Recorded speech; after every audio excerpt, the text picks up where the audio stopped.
ট্যুরটা শুরু হচ্ছে শ্রীমঙ্গল শহর থেকে।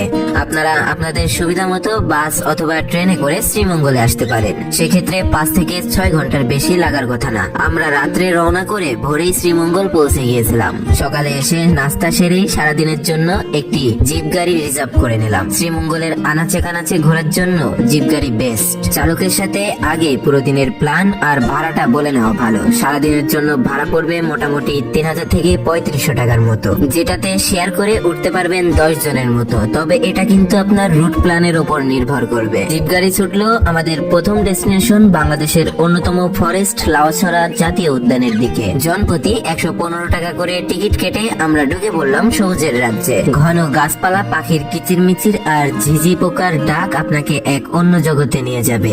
কপাল ভালো থাকলে এখানে দেখা পেয়ে যেতে পারেন বিপন্ন ভাল্লুকের। বনের ঠিক মাঝখান দিয়ে ছুটে চলা রেল লাইনটা জায়গাটা সৌন্দর্যকে কয়েক গুণ বাড়িয়ে দিয়েছে। বিখ্যাত অ্যারাউন্ড দ্য ওয়ার্ল্ড ইন 40 যে সিনেমার শুটিং কিন্তু এই বনেই হয়েছিল। হুমায়ুন আহমেদের আমার আছে জল এই রেল লাইন ধরেই কিন্তু শুটিং করা হয়েছিল। কয়েক ঘন্টার জন্য আপনারা এই বনে হারিয়ে যেতে পারেন, আশা করি ভালোই লাগবে। লাউছড়ার মায়া কাটিয়ে আমরা চললাম মাধবপুর লেকের দিকে। উঁচু নিচু টিলা, গা বেয়ে নেমে যাওয়া চায়ের বাগান, ঠিক মাঝখানে ছবির মতো সুন্দর একটি লেক। শান্ত নীল জলে শাপলারা ফুটে আছে আর চারপাশে মাইলের পর মাইল চা বাগান। এই দৃশ্য ভাষায় প্রকাশ করার মতো না। এমন দৃশ্য ক্যামেরা বন্দি করার লোভ সামলানো সত্যি কঠিন। মাধবপুর লেক মূলত তৈরি করা হয়েছিল চা বাগানের সুবিধার জন্য, কিন্তু ধীরে ধীরে এটি এত সুন্দর হয়ে ওঠে এখন বাংলাদেশের যে কয়েকটি সুন্দর লেক আছে তার মধ্যে এটি অন্যতম। মাধবপুর লেক ঘোরা শেষ করে আমরা এখন যাব শ্রীমঙ্গলের সব থেকে বড় আকর্ষণ চা বাগান দেখার জন্য। এখানে অনেকগুলো দারুণ দারুণ চা বাগান আছে। আমরা বেছে নিয়েছি নূরজাহান টি স্টেট। এই নূরজাহান টি স্টেট নাকি এখানে সব থেকে সুন্দর চা বাগান। এখান থেকে সম্ভবত আরো আধা ঘন্টার মতো সময় লাগবে। আমরা রওনা করলাম নূরজাহান চা বাগানের দিকে।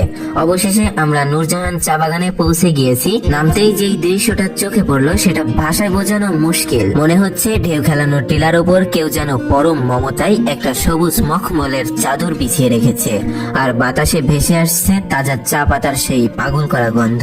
এটা আসলেই নূরজাহান চা বাগান, যার সৌন্দর্যের কথা এতদিন শুধু গল্পতেই শুনেছি।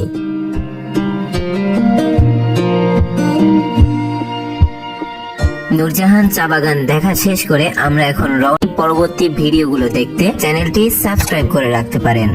আবার দেখা হবে নতুন কোনোখানে নতুন কোনো গল্প নিয়ে। ততদিনে সবাই ভালো থাকুন। আল্লাহ হাফেজ।